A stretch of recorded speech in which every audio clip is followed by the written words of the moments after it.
Okay, should be back.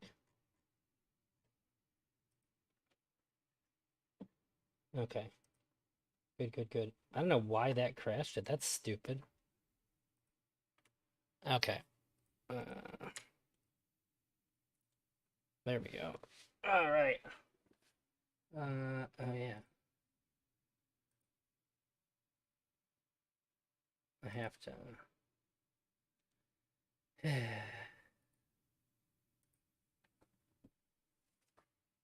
There we go. Okay. Also, I know I'm bad at it, but hello, Kick Chat. I see you as well.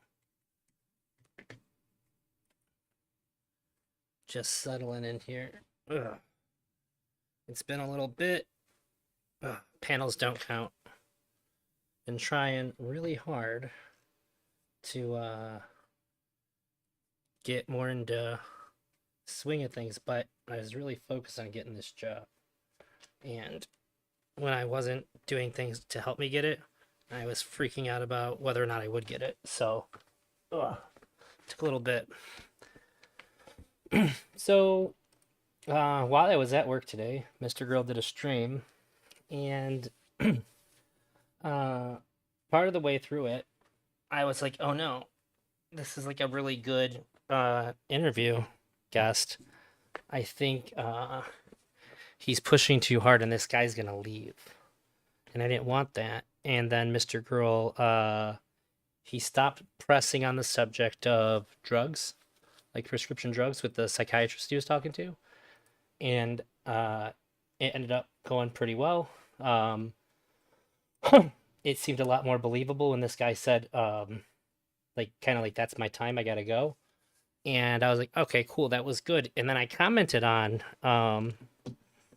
what I thought Mr. Girl would actually accept, um, which is that he what did he say? He said something to the effect of like, because people are talking about how people leave and stuff. He said something to the effect of, people. He said, "You guys don't know it because you're my fans, but when I talk to people, there's just something about me. They see it in my eyes or something." And he said things like this too about women. He goes, and it freaks them out, and they just like got to get away from me. He said something to this effect, and I don't know how much I've thought about it before, but it became very, very clear to me that he has created this narrative about himself that there is something innate about him that he has no control over, and he could not control it or change it, even if he wanted to. That makes people freaked out around him, but that's not true. People are freaked out around him because of the things he says and the decisions that he makes.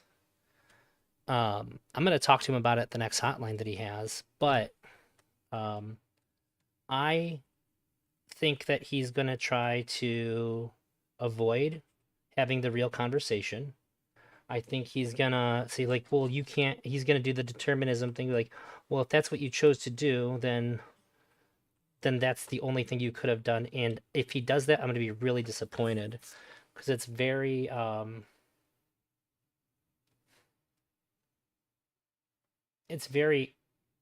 anti. I think that's a very anti therapy stance for him to take. Not that I don't think that me talking to him about it is going to be therapy, but I think that it would be very therapeutic for him to just admit that the reason why people get freaked out around him is because of things that he says and does, things that he could choose to do differently. While he can't change the past, he could choose to not be so aggressive at times. He could choose to not say the most provocative thing. He did admit that I told him that it hurts his feelings when people leave his stream, and he admitted that. But I think that it hurts. a lot less if you've convinced yourself that you're just some kind of unlovable freak and there's nothing you can do about it. I think it's a lot easier to deal with those things, but I think it makes your whole life worse. And I think that's what he's done. I think that's what he's doing. I think that he's convinced himself that there's something wrong with him, that other people think there's something wrong with him at least. And he's powerless to change that. And it's not because he uh, is choosing, because he can read people fine. He knows when people are being uncomfortable. He decides to push them anyways, all that. It's not like he has no clue that this is happening, but because he chooses to do those things, um, that's the reason why a lot of people get uncomfortable. People don't like it. Uh, like for one, people hate when you set a boundary with them, probably more than anything. Um, and he's prone to setting boundaries in conversations with people, even after just meeting them. Uh, People hate it when you ask them something or try to talk about something and they kind of try to dance around it. I know from personal experience, when you try to press somebody on something that they've tried to like jujitsu you away from, uh, they get really, really mad when you stay on it. They're like, "Hey, I tried to tell you without being honest and saying I don't want to talk about it. If you keep on talking about this or trying to make me talk about it, I'm gonna get really mad and then probably go away from you." That's how that works. Um, I think the only way that uh, he can deal with the fact that people don't like him because of him, because of how he thinks and what he wants to do, the choices that he makes, is that um, he's just different. Uh, and people see that he's different and they don't accept that because he accepts that. I think he accepts that he's different. I think he accepts this narrative really well because I mean he said enough about his past and stuff where I think it's pretty easy to understand where he's gotten those kinds of complaints and criticisms in the past. He's pretty open about that stuff, but he's internalized it to a point that's really unhealthy for him. And when I tried to press him on it, he acted like it was like the craziest thing in the world. Uh, he's just like, no, uh, I this is the only real podcast. He just like defended how he acts on his show because like he's being honest and shit. But like you can press people and still be honest. Um, if somebody's clearly uncomfortable with where you're with the line you're taking them down and you're questioning, you can just say, "Do you not want to talk about this?" And then you can move on from that. And I think that the audience understands when you pressed a couple of times and the person says they don't want to talk about it. It means usually we all know what the answer is. And we know why they don't want to talk about it because the answer isn't something that they ought to be saying or something that they're willing to say. So it's not like it's way, way, way more honest or revealing to do it that way. It's more provocative to do it that way. But you also lose out, or the audience loses out on fruitful content from the interview. There's been a few people that I was really sad that left early because uh, of the way that he was running down questions with them. I don't think it ended necessarily too early, but I think he should have had a better interview with the author of The Ethical Slut. I was really excited for that. It's a phenomenal book about polyamory. I was thrilled that he was going to be interviewing her. And the tension uh, made the interview less fruitful. Bad Horse, you said you remember this. Max was coping. So you agree with me, right? Like, like I'm fucked up that it seems so obvious to me that that's what's happening that I just couldn't believe that he didn't agree with me. Um, so it would be okay. Thank you. Uh, when I said that to him, like, this is just me. And I even, just to caveat it, because sometimes I can be a dick to him in his chat. I was just like, so like, I'm not trying to be aggressive or anything. I'm being empathetic. But I think I wrote I wrote I'm being emphatic by mistake, or at least that's how he read it. I meant to say I'm being empathetic. Um, because when I hear him say that kind of stuff, that's just, there's no way for me to not see that as somebody who's uh, hurting and trying to blame some ethereal, untouchable quality about themselves. It made me sad. I was glad to. I think that in the time of the day that it was and stuff, if I wasn't at work, I might not have watched it. I probably would have had other stuff to do. But I just sit in front of three monitors at work and watch cameras. Uh, so I had plenty of time. Uh, I got pretty upset uh, that he went. That's the other thing too. He doesn't normally get that upset when somebody accuses him of something, and it seemed pretty telling that uh, he got as upset as he did when I pointed that out to him. Uh, I think when I talk to him about it on the next hotline, I'm gonna ask him for some ground rules. Um, one of the most important one is going to be when I'm talking about some kind of behavior of his, that he not try to root it in some kind of metaphysical bullshit like determinism or whatever. I don't care about the philosophy. I want it to be a conversation about his psychology, because that's what I'm concerned about with this. Um, I don't know what that means. The stuff that I'm saying, like, obviously, I think that there's some kind of insecurity that he's coping with by blaming this sort of like ghost of himself, this like looming shadow of himself that other people see that he doesn't see. But that's about as far as I can get with it. Like, the insecurity part's obvious. And I really do hate how everybody acts like calling somebody insecure is an insult. It's like a bad insult. I think it's a really bad way to insult somebody. Um, yeah, I mean, you're basically just saying like you have the same thing that everybody else has, but it's in this one particular area, and since I've noticed it, like somehow that makes you worse. This is fucking stupid. Um, the only thing that sucks about doing it on a hotline is that we can run out of time before it gets fully fleshed out, and I hope that doesn't happen. Last few times I went on the hotline, I just had a couple little things to say or whatever, but I think I'd like to get into the meat of it with them. I think that's all I really have.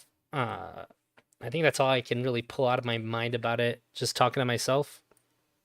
Um, if somebody says something in chat about it, then it might invigorate my brain a little bit to get going.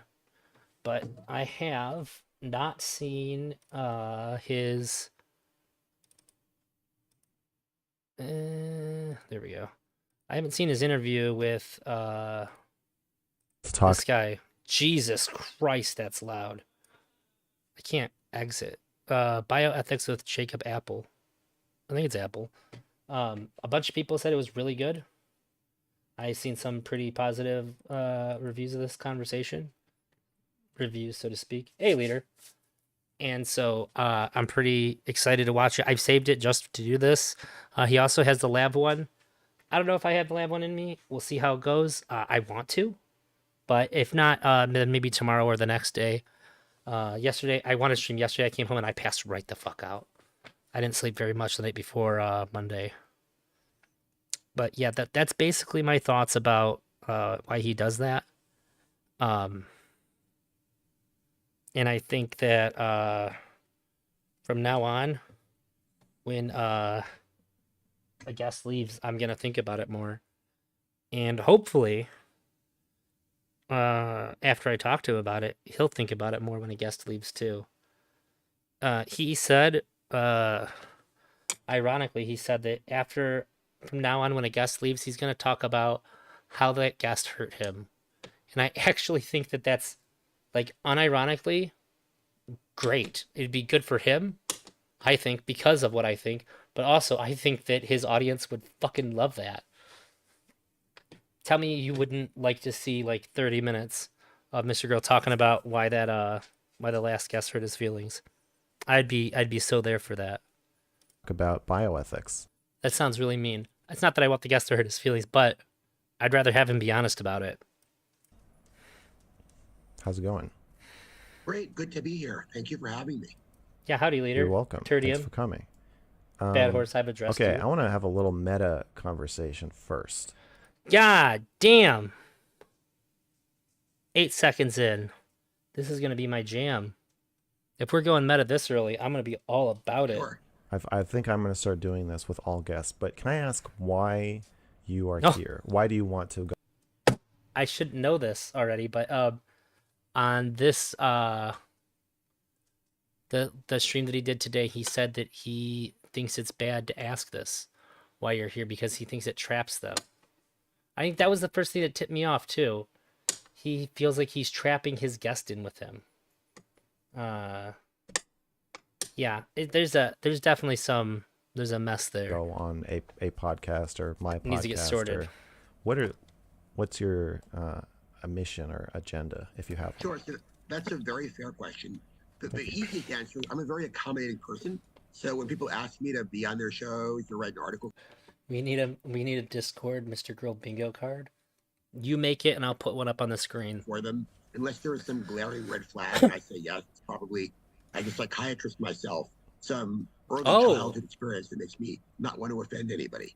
Um, Oh, yeah, my particular agenda is not to convince people of a particular viewpoint in bioethics, but partly to get them interested in the field of bioethics, which I think is really important since every one of us is going to face a bioethical dilemma during our lifetimes, to make sure that people are familiar with not just pardon me for a minute. I gotta take this fucking belt off. I'm gonna die.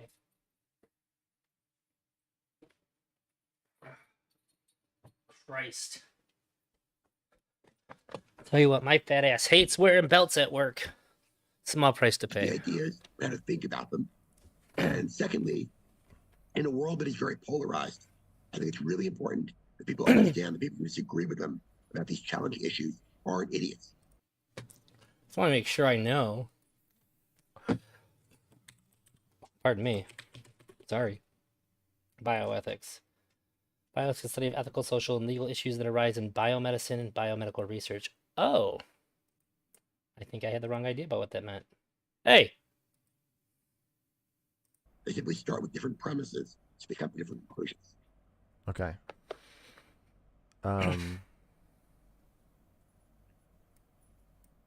You're afraid of offending people.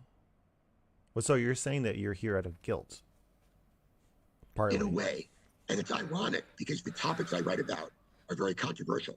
I probably offend people every day in every way.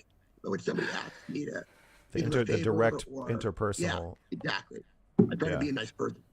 I'm And it's kind good of to the meet same way. interesting people. I feel that big time. That's why I like streaming. When I'm streaming, I can say what I think exactly how I think it, and I don't give a fuck if people don't like it or if people feel bad about it. Or not even just streaming, but having a public voice.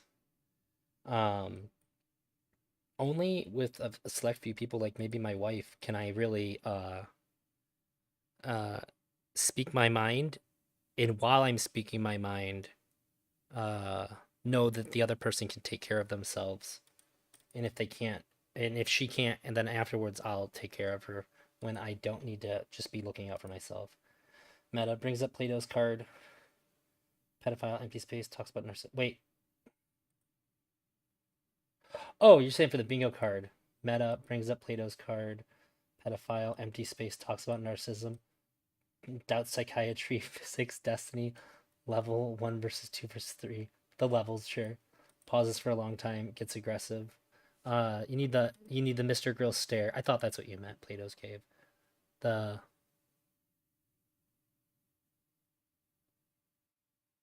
Gotta get that. Drinks from the big jug. You don't speak your mind when I'm chatting to you. Oh, I do. I met you through. So I guess that's. I guess a good way to put it is that when I'm speaking or acting publicly, under like Elder Drazi, uh, I have never done anything under the moniker that makes me feel like I owe it to people to be more polite than I need to be. Sometimes I am, but I don't feel as compelled. I never feel like at the cost of speaking my mind ever. Um, but if it's just me, I feel a lot more bare. I feel a lot more like naked in real life, which is weird. I feel like a lot of people have the opposite feeling when it's like public speaking. Uh, it works the opposite for me. Even when I was in high school, speech class was super super easy for me. Uh, but like interpersonal, it Yeah. basically what this guy's saying. I'm kind of similar where I can make content that's very offensive, but I tend to be no, this isn't really true. I feel bad. I do offend people interpersonally and directly very often, but I feel bad about it. I think that's what's similar. It doesn't actually stop me from doing it though.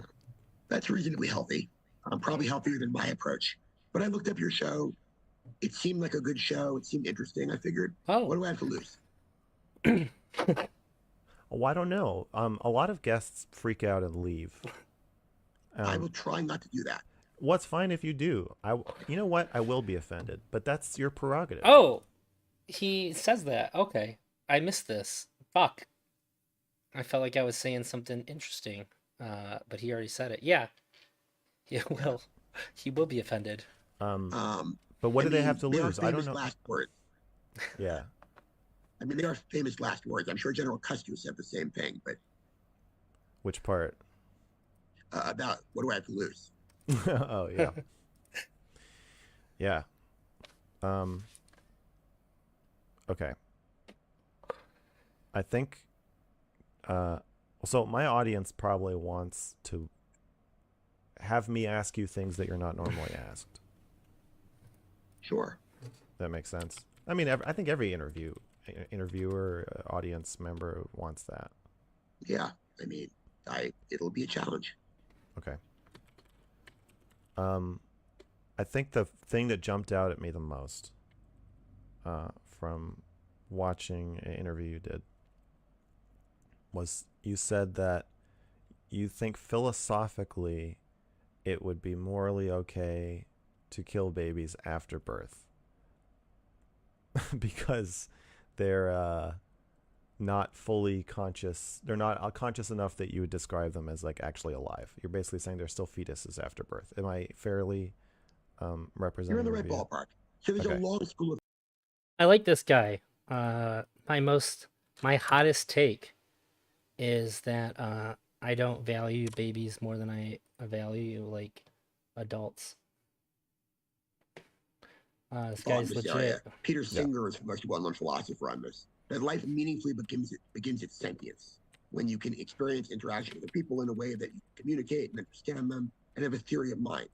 The challenge with that, of course, is we don't know exactly when that occurs, which is why birth is a very convenient moment. But it also explains why, if a child or a newborn were suffering in some terrible way, there would not be something unethical in theory about ending their life because sometimes suffering is a worse outcome than death, and we don't know what a 1 day old thinks And because we don't know what they think. if they think anything. Well, you're okay. So yeah, a blind 1 day old that's in constant pain and agony is never gonna leave the hospital and never communicate with them. That's a more It's easier. an easy call. Yeah. Yeah, but I'm asking about. I know you're not saying this should be legal, but the parent who just doesn't want the kid, just for whatever reason they want an abortion. It sounds like you support that up until birth. Well, a better way to phrase it is I think the distinction I support abortions just because you don't want the baby 100%. Make between the I've always said I don't care if you use it as the primary form of birth control. I don't give a shit. last day of being a fetus and the first day of being born is a fairly arbitrary one. It is a matter of convenience for us. Yes. No, I understand that. I'm trying to figure out where you think it is and what that implies. My personal view in a philosophical way is Yes. it occurs whenever sentience begins. I'm not an expert enough to tell you exactly where past birth sentience begins. But it's sometime after birth. But sometime, yeah. Whether that's Okay. week 2 or week 7, I can't tell you. And do you personally morally think that there is any downside or drawback to killing a non-sentient human? Oh, there are a lot of them, but not the ones we think about. Moral. Yeah, yes, there are a lot of them, but not the ones we think about. Okay. So, for example, many people who are living, they have a lot of investment in that child, in that future child. Yeah.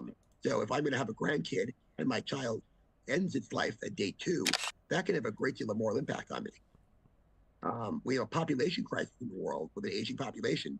Having more children may be a moral imperative in some circumstances. So there are lots of moral implications. So, I just put in the Discord. Oh, wait a minute.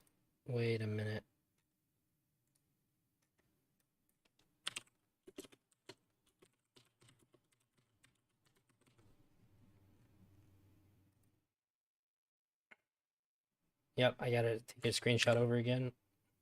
I made it. You asked for it, you got it. Mr. Girl bingo card.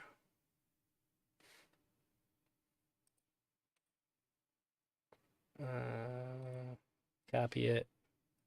Alright, in the Discord right now, I have a Halloween theme. I picked the Halloween theme because it's fun. Mr. Girl bingo card. If you see something that's on the Mr. Girl bingo card, oh yeah, I gotta add this to the stream too now. Save image. I'll put it up on the screen. Give me 1 second.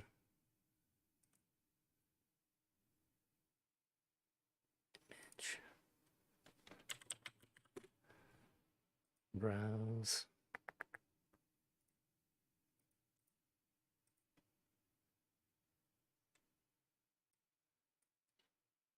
There we go. It'll only count if somebody from chat says it. And we'll see how far we can go. But if one of the things happens, you say it, I'll try to not say it myself. Oh. I just realized the chat's on there. We don't need that. We're just wasting screen size here. Let me make this larger. Stream. Yeah, I'm streaming.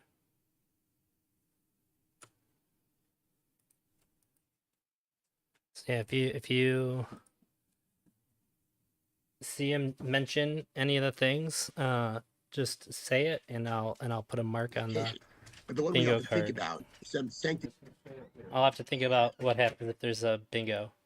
Ah, god damn it. of life of a 1-day-old.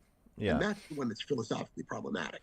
Okay, so let's say there's overpopulation, or no, let's just say neutral. There's no under or overpopulation. Oh and yeah. We've got And you can get your own Mr. Girl bingo card from the Discord if you a want to play 1-day-old along. who nobody is invested in.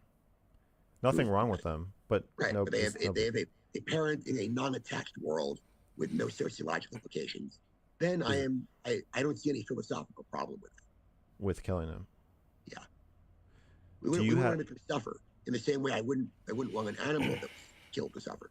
Well, can they suffer if they're not sentient? Depends how we go about ending their life. So does suffering contradict the premise of non-sentience?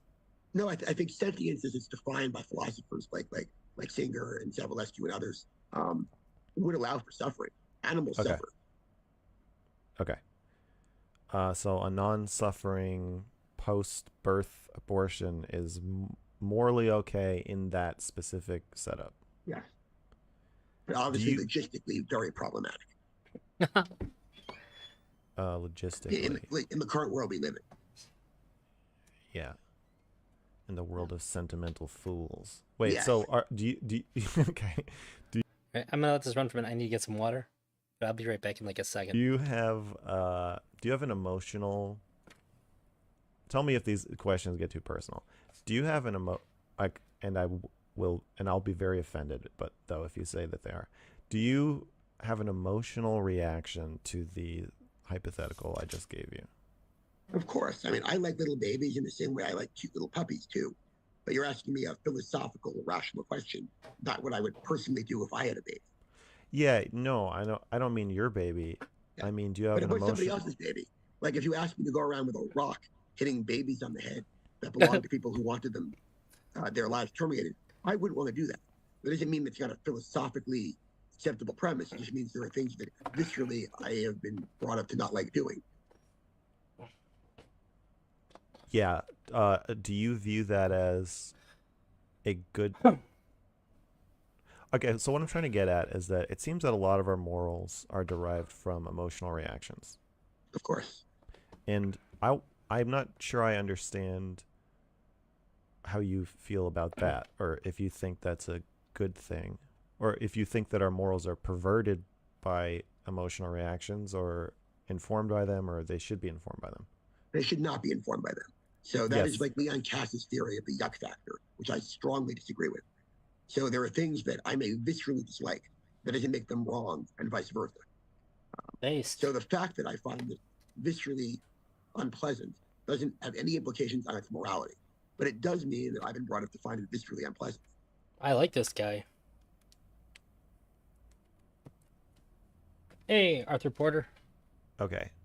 So you're looking for a more logical or objective foundation for morals. Yeah, there are a lot of things I find distasteful, but that doesn't mean they should be illegal or there's something Happy to have you. God damn it. philosophically wrong That's with them. so But I annoying. still find them distasteful.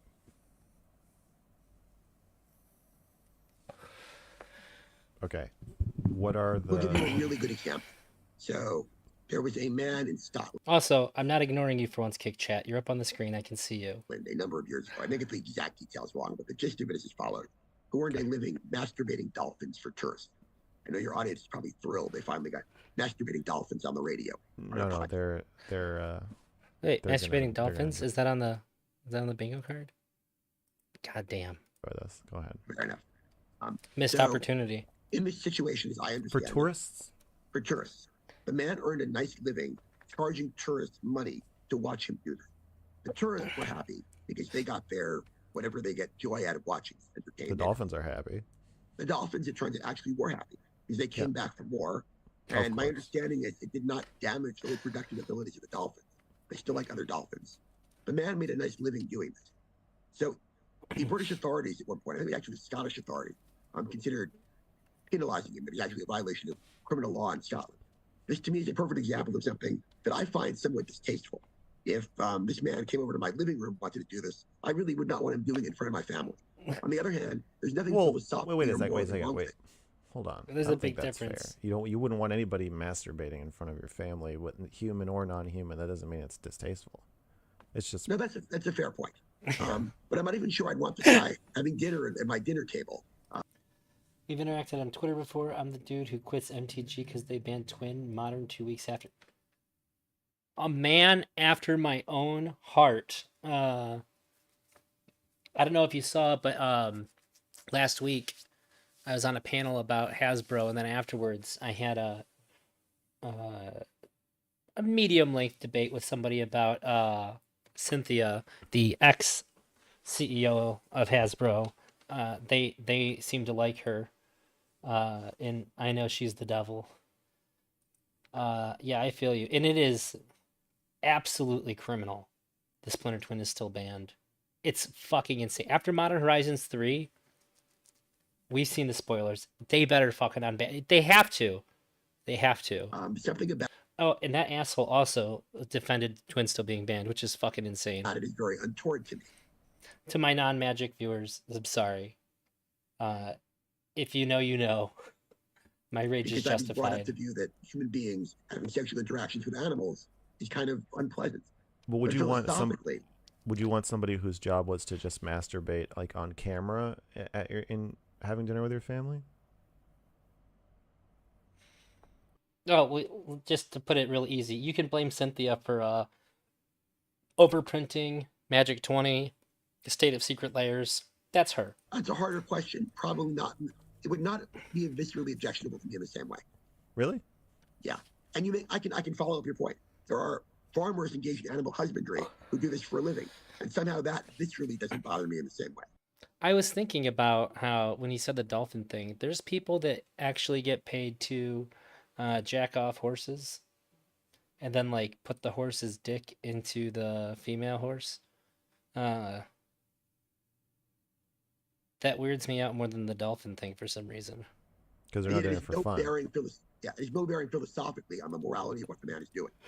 I think people think that, well, they're making horse babies, so it's okay. But like, is it any less weird to jack off a horse because the horse is gonna have a baby than to like jack off a dolphin because people are paying you? Like, let's be honest, the only person's jacking that horse off is because somebody's paying him too. It has no bearing. On the morality of what he's doing. This is simply my personal visceral reaction. I think I don't believe in a morality outside of emotional reactions.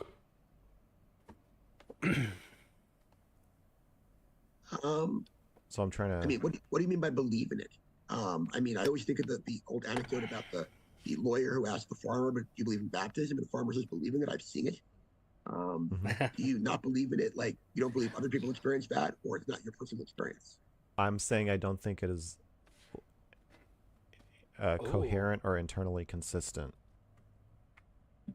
to frame morality as something other than individual or collective emotional reactions. That's what I mean. I don't recognize its validity as a concept. Interesting. Because for me, there are many things that I think are morally immoral, really independent of my personal reaction or societal's reaction. In fact, society criminalizes things that I think should be legal, even though I would never want someone involved in my life doing them. Like what? Lying is a really good example of the opposite extreme. I think lying is particularly problematic, particularly at higher levels, but we don't. I really like this guy. Whoever said this is good, I believe you. This is going to Criminalize be a lying. good You conversation. want to tell me a story about your life that's not true? All power to you. We're not going to be friends. Yeah, but what do you think? Okay, you don't want to answer what you think should be legal that is criminalized? Oh, there are a lot of things I think should be legal that are criminalized. Like what? Prostitution, consensual adult incest. Soon. That's all we know. We know that the new Blackface song is coming soon. I'm not sure, but it needs to be sooner rather than later. That's for sure. He's Parents teasing and too children much. included? If they're adults, yes. Catherine Harrison. Sorry, parents and like offspring. I mean, yeah. Oh, I mean, Catherine sorry. Harrison wrote a book about that. I mean, I think it's deeply disturbing at a visceral level. But Yeah, I think it's only okay to lie to your parents and other authority, people who have undue authority over you, like your boss or your parents. These are people that I think it's okay to lie to. Otherwise, I think it's a high moral crime. I'm not sure the law should prevent it, unless there's enough good evidence that there's so much duress involved in these cases. But if you met your adult child in a setting where you did not know they were your adult child, and had a relationship with them, yeah, there are a lot of visceral reactions people would have. But philosophically, it's hard to explain what's wrong with it. And when I say philosophically, I mean morally, to interchangeably here. That's fair. Well, you conceded that morally part of the problem with killing a newborn is that people will be upset by it. Exactly. And you took it out of that, but their emotional attachment to that particular newborn, you took it out of that context. So the fact that people... Yeah, but why is that? Yeah. Well, I mean, you have an emotional attachment to every newborn a little bit, that you hear about, you know? So I don't. I'm just trying to make the argument that it's in some ways you are recognizing emotional reactions as morality or a component of There's a morality. rights balance element to that, in the sense that we may have an emotional reaction to anything somebody does. That doesn't mean that it's wrong conceptually. It means we weigh that against the benefit of the act to them and autonomy and free will and the like. So there may be a right, for example, not to be a parent that we value more than the right to not be troubled by the death of a 1-day-old that we've never met that belongs to someone else. And therefore, morality may favor the autonomy of that parent not to be a parent over that 1-day risk. But doesn't that just always come down to how people feel about it? In an operationalizable way, yes, but not in a conceptual way. But even in conceptualizing it, aren't you just weighing how you feel about it? I just don't understand it. I'm torn. They're both doing a really good job here.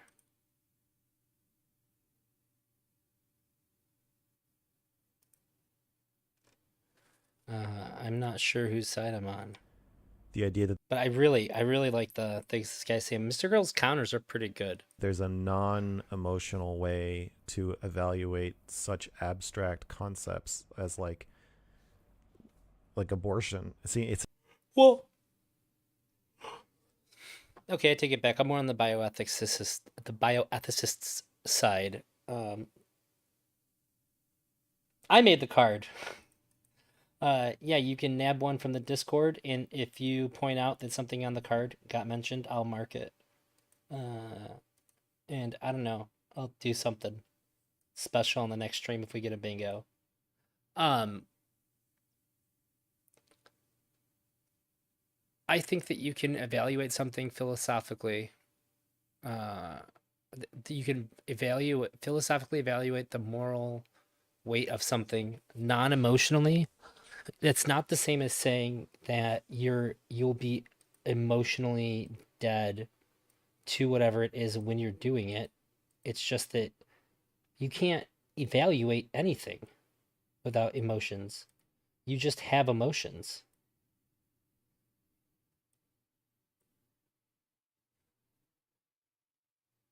Let's see. Why are there three? Oh, that's the pause screen. I hate the pause screen too. Why are there three Mr. Grove videos playing at once? I can't see his face as much. Give me PTSD. I swear, what's next? Black holes in physics. Well, if black holes in physics is next, again, then call it out and I'll mark it on the bingo card. The bingo card will only get marked off if somebody in chat points it out. Yeah, I think Mr. Girl's confusing the fact that you can evaluate something without engaging your emotions. That doesn't mean that you don't have emotions when you're doing it. That I think this is where he's gonna get lost. It's entirely emotional. But you tell me you can't think of a situation where there's something that you think is deeply disturbing, but you think that there's nothing philosophically wrong with it, or morally wrong with it in a conceptual way. I don't think that makes sense to Mr. Girl. Well, I think we're kind of introducing this bar to clear of like it should be illegal. But if we take that out and it's just, are there things I find deeply disturbing? I think part of the problem is that some things are like gross, right? Yeah, exactly. But That's kind of an emotional reaction. So if someone's like, I'm gonna put a bunch of bread in a bowl and then put a bunch of water in it and make it into mush and then drink it. Obviously, there's no way that should be illegal, but it's gross. Yes. To me. That is really gross. But killing a baby isn't gross. It's a different emotion. I get it's an outrage or it's a subjection. It's viscerally. It's scary. Outrageous. I think that's the thing for most people. It's scary. But try to explain why it's viscerally outrageous. I think if you can't explain why something is wrong, Mr. Girl's gonna say it's hard because for you're us to make a claim emotional. that it's wrong. Because people don't like it. Well, I just think you're running into a bedrock, as you said, programming. I don't think it's socialization. I mean, I guess there are societies that just kill babies and everybody's Yes, fine there with it. are. Okay. There are societies that do anything you could think of, no matter how distasteful I With find a it. big smile on their face. Yes, they do. Yeah. So we're okay. So you want me to concede that it's a socialized. I'm against killing. I've been socialized to think killing babies is wrong. Yes. I mean, there may be, Undoubtedly. I'm not an evolutionary psychologist. Okay, There but may be also evolutionary phenomena, but on the whole, I would suggest our moral values are social. this is. I think this is a stretch for you to say. I might even be willing to concede this, but for you to say there may be an evolutionary phenomena that says that humans don't want to kill babies, seems like there probably is. I mean, are you? I'm not so sure that's true because data on altruism, for example, if your goal was to increase the survival of your gene pool, there may be advantages to killing off weakest infants in order to save more of them. If the Spartans put I didn't pause. I was going to say the Spartans did their that. infants in the buckets, I don't know if that's true or a historical myth, but Mhm. if you kill off weak infants, you may make stronger infants last longer. That's an empirical. Might be a myth, but like, I mean, it could be, but Spartans are some of the toughest motherfuckers that ever Question for lived. evolutionary psychologists. Uh, I'm not a big American history buff, but I know there's quite a bit of world history that I know, and Spartans were fucking crazy.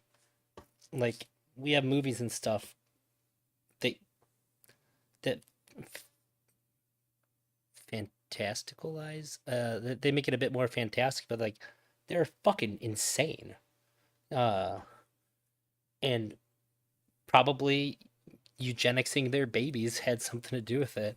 Well, I think that might be environment Hey, Saxon. dependent, where if there's famine and limited resources or something, and then you hear a crying baby, then there might be some Agreed mechanism completely.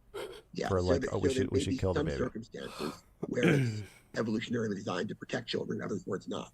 I honestly don't know enough about that particular question. But it's not intuitive to me. There's an evolutionary answer to it one way or the other without knowing the data. Well, okay, here's my intuition. The best example, fun fact, the entire Spartan population is 300K at its peak. That seems really big for the time, though. That seems like quite a large population back then. Scale is the biggest thing people miss. Yeah, I think back then, yeah, that'd be an insane amount of people. Shit. Oh, I think the best example I can come up with where the morals didn't don't have to align with emotions. I think that back when there was about, oh, that's crazy. I didn't know that there was 10 million people in ancient Greece. That's nuts. Um, so like at a certain point in human history, there was only 40 people. So I've read or heard about. There was 40 people capable of reproducing. I think back then, if somebody was gay, it might be the moral imperative to just kill them. Because if that idea caught on, like we could just be over with. So like you would criminalize it. You would kill people for doing it because like you can't have like 20% of your population becoming that and then just not having enough babies to keep the species going. I don't think that you have to have an emotional reaction to that to just go, okay, this is just the incorrect move for us right now. Now, that obviously doesn't exist, but there's certainly times in human history where you needed every single person capable of breeding to do so. In Athens and Attica, there were at least 150,000 Athenians, 50,000 aliens, and more than 100,000 slaves. Approximately 8,000 Spartans ruled over a population of 100,000. Oh, yeah, maybe I'm not so good at world history. It's that sounds that's. I think I knew that there was I don't know.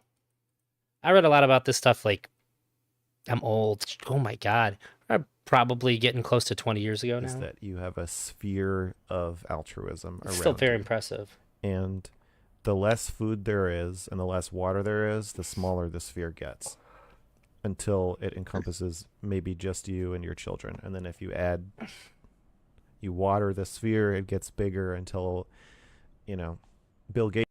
Oh, Saxon, since you're here, I'm gonna try to do some Royal Mail stuff. If you have any links, I'd greatly appreciate it. It encompasses all of mankind and maybe You stirred up my aliens too. interest He's again. just feeling so gregarious. Yeah, but there are animals, and I do not ask me which species they are, that will sacrifice their weaker infants for their stronger ones. Who knows if human beings aren't evolved in the same way? I don't know the answer to that, but it could be that if our goal is genetic survival, we've evolved in such a way that we prioritize our healthiest infants and not our sickest ones in nature. Okay, I guess. Do you think it matters if it's socialized or innate? In some, I'm not sure. That's an interesting question. I don't get asked that question very often. My initial answer is to say yes, because if you accept that it's socialized, you can understand that people who've been socialized in a different way may come to very different conclusions. So rather than being evil, they've simply been socialized in a different way. You could find more common ground with them. By That's what I think. evil in this case, you mean genetically deformed? Or somehow you can choose evil, whether it's genetic or cursed by God, or I'm trying to get at, you're saying there's a distinction between maybe they were socialized this way or maybe you were socialized this way, we don't know, versus exactly. What if we find out that everybody actually is hardwired genetically to protect babies, but then somebody isn't, and is that person now like the equivalent of like a sociopath or a serial killer? Exactly. Maybe morally defective in some ingrained way. Yes, but it's like physically deformed, basically, in their brain somehow. Yeah, that's fair. That's a very fair description. And I think this approach reminds us that is not true of people we strongly disagree with, or even cultures whose practices we strongly disagree with. If I were an ancient Egyptian, I probably want to marry my sister, but I have no desire to do that at present. Because it's been socialized out of you. Presumably, I still don't have a sister, which might change my view, to be candid. But since I don't have a sister, and I'm not an ancient Egyptian, it really doesn't cross my mind except when I'm on the radio. Right. This guy is fantastic. Okay, so I'm supposed to think of a thing that not disgusts me, it outrages me, but I don't think there's anything wrong with it. Right. I don't think so. Ooh. Outrages me, but I don't think there's anything wrong with it.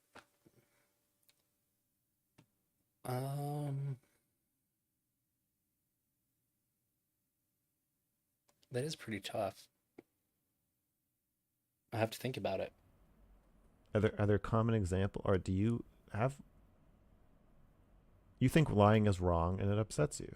Do you have an example of something that you feel viscerally not grossed out by, disgusted, but outraged by, that you think isn't wrong? That doesn't make sense to me.